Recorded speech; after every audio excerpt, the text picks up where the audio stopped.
আসসালামু আলাইকুম। এটা হচ্ছে জান্নাতি কূপ। হযরত মুহাম্মদ সাল্লাল্লাহু আলাইহি সাল্লামকে এই কূপে পানি দিয়ে মৃত্যুর পর গোসল করা হয়েছিল। এদের সামনে যে কূপটা দেখা যায় এটা জান্নাতি কূপ। এখানে আসার পরে হচ্ছে আপনার এভাবে সিরিয়াল দিতে হবে। মেয়েদের একটা সিরিয়াল এবং ছেলেদের একটা সিরিয়াল। আর এখানে আপনি কোনো পানির বোতল সাথে করে নিয়ে আসতে পারবেন না।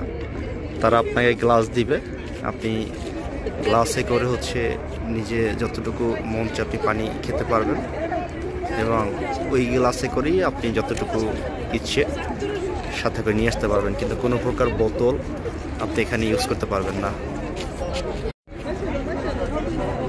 আল্লাহ তাআলার আসলেই তুলনা হয় না, সব কিছু আসলে রহমতে ভরপুর। মদিনা শরীফ, সব ধরনের মানুষ এখানে আসে, অনেক কষ্ট করে হলো এই কূপ দেখতে এবং কূপের পানি খাওয়ার জন্য।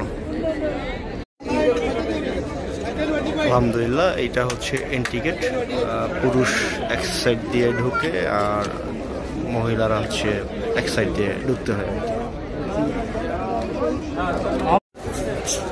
এটা হচ্ছে জান্নাতি কূপ। হযরত মুহাম্মদ সাল্লাল্লাহু আলাইহি সাল্লামকে মৃত্যুর পরে এই পানি দিয়ে গোসল করানো হয়েছিল। এই হচ্ছে সেই কূপটা। সুবহানাল্লাহ, সুবহানাল্লাহ। এই যে এইভাবে ভিতরে ঢুকতে হবে। ভিতরে ঢুকলে হচ্ছে আপনি এভাবে ডিটেলস পাবেন। এখানে ডিটেলস দেওয়া আছে কূপটা সম্পর্কে। এই যে এখানে প্রত্যেকটা জিনিস আপনি দেখতে পারবেন ইনশাআল্লাহ।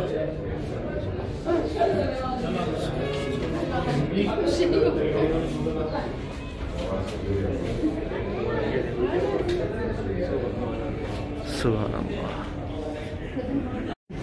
এই কূপের পানি খাওয়ার জন্য এরকম পার্ট বাই পার্ট হচ্ছে আপনার সিরিয়ালে এসে তারপর পানি পান করতে হয়। সবকিছু সুন্দরভাবে মেনটেন করা। আলহামদুলিল্লাহ, ইনশাআল্লাহ ইনশাআল্লাহ।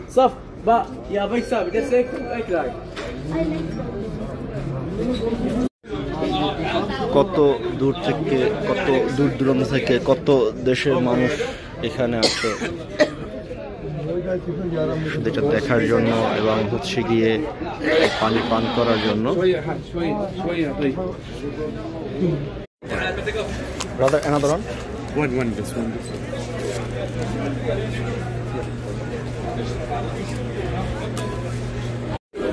এই যে এখানে হচ্ছে কূপে পানি খাচ্ছে।